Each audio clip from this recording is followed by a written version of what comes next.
All right, Libras, this is your reading for July 2020. I'm back. Things have been crazy, but I'm sure you guys can feel it too. But I'm glad to be back to be doing a reading for everybody. I did a random drawing and you guys were number 4 for me to do. So here we go. I already pre-shuffled, so we'll go ahead and get started. So what's going on for July 2020 for Libras?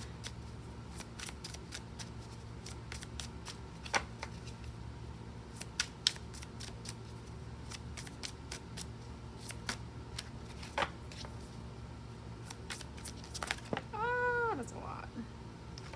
So there's a lot going on. Oh, there's your card. So there you are, Libras. So I feel like I should have really took a good look at the rest of the cards. But there was a lot that flew out. So I'm assuming there's been a lot going on for you guys. In July, I do see that you will get justice in a situation. Because you have been putting in, make sure yep. Okay, because you have been putting in, you've been able to see the fruit of your labor. And now you're just wondering, like, what is next? So, you know there's something else there for you because you've been putting the work in. You see the fruits of your labor. Oh my gosh, the fruits of your labor. Da, da, da, da,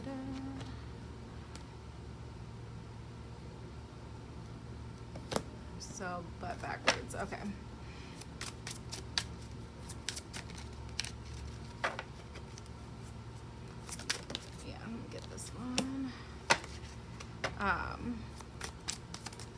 Oh Lord, just card after card is just flying out. A lot of major arcanas I'm seeing come out a lot. Oh my god, a lot. So you're about to go through some really major life changes for sure.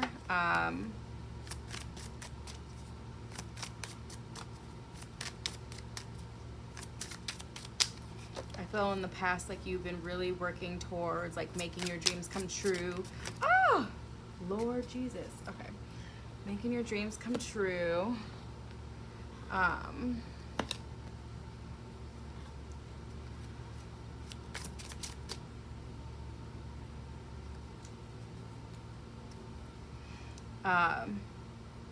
sorry, I'm getting distracted because every time I try to shuffle your cards, they're like literally flying everywhere.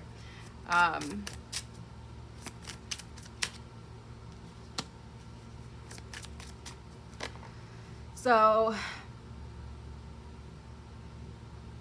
I feel like you're about to, like, you've been able to celebrate some wins, celebrate where you're at.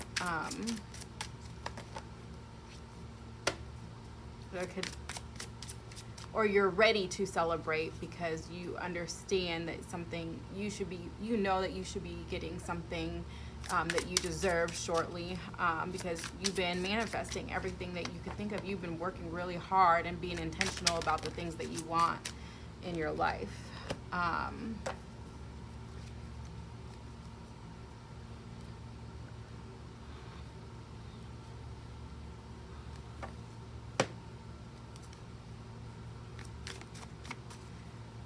There's the potential for you to feel maybe more,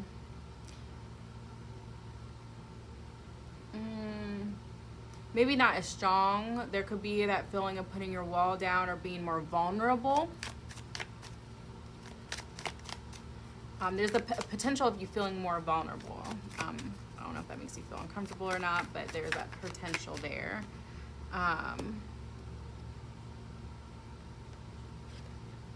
And in doing so, can really continue to gain everything that you want.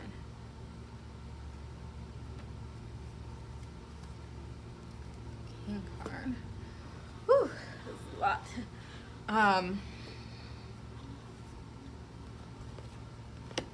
But yeah, you have the Empress, Eight of Cups, and Ace of Swords in your future. So I feel like, oh,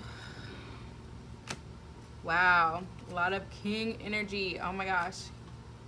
Literally, your I'll get to this, but your oracle card is the King, and then you have the King of Swords to clarify that. So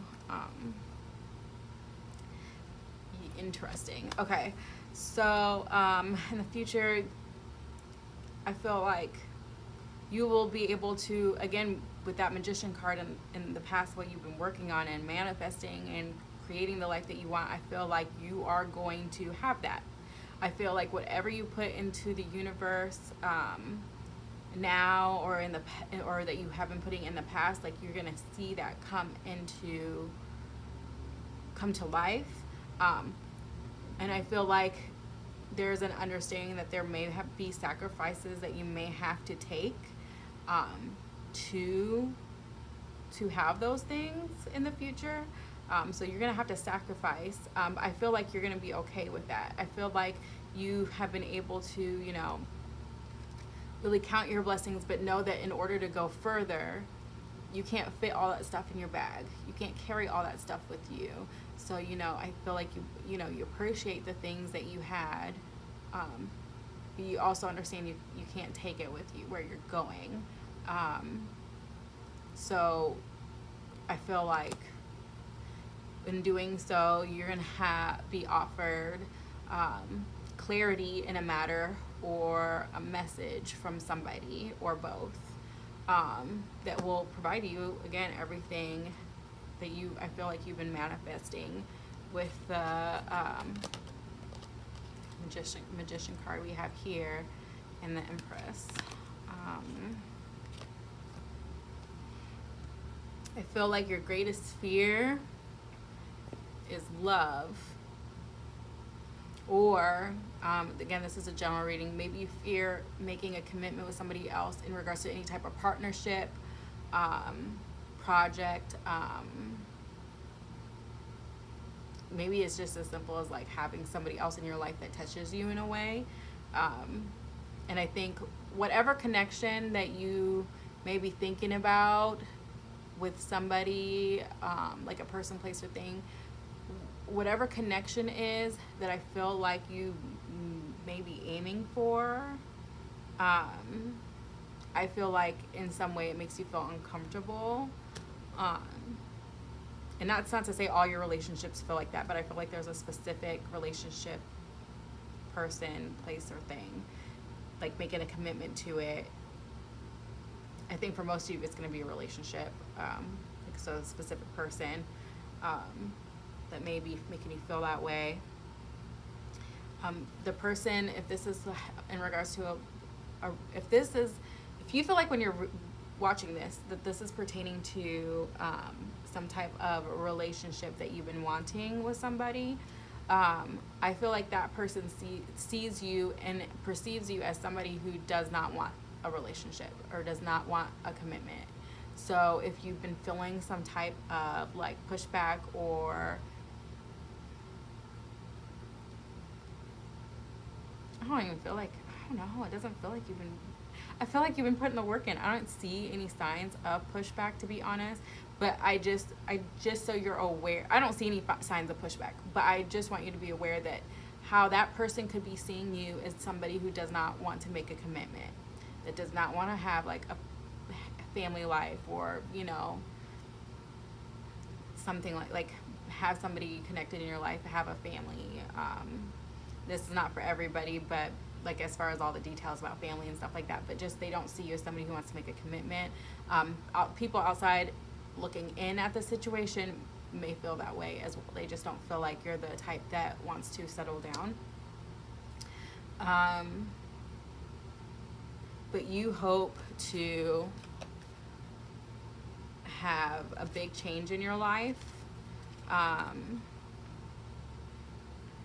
You're hoping to have a big change in your life, where things are completely different than what they have used to be, and that by having this opportunity with the Tower falling, rebuilding your foundation to have more stability And I feel like you also hope to have more money.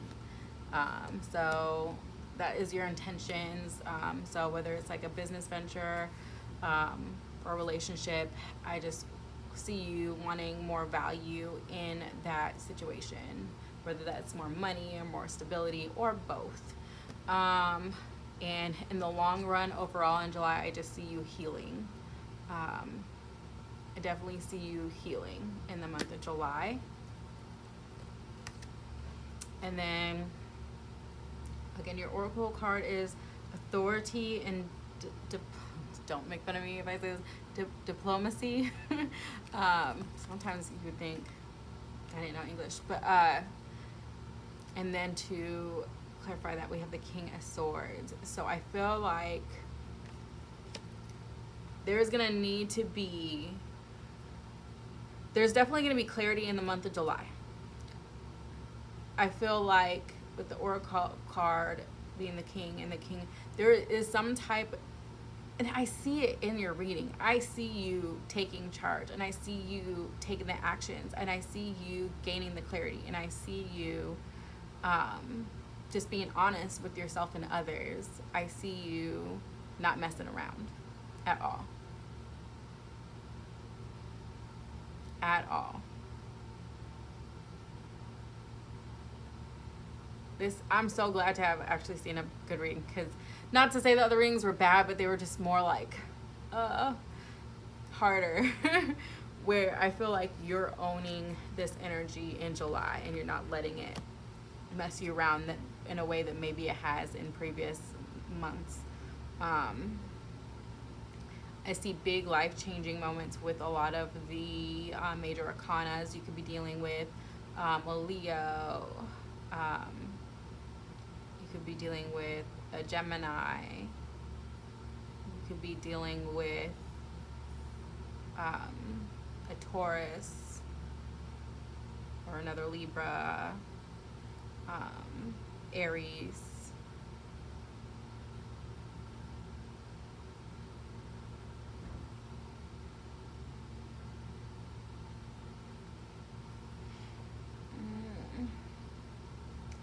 Yeah, another Libra. I think I said Libra already. But a lot of big, even if you're not dealing with any of these signs, keep in mind this is a general reading. This is just in case it sticks out to you in some kind of way. But really, it could be any sign.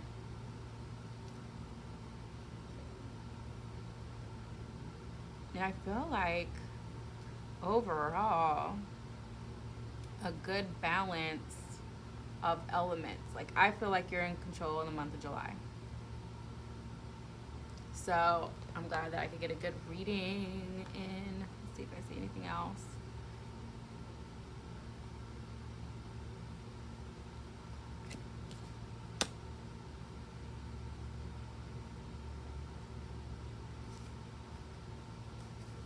That's what I got. That's what I got. Yep. So thank you guys so much for watching this reading, and hopefully I will get to you guys next month.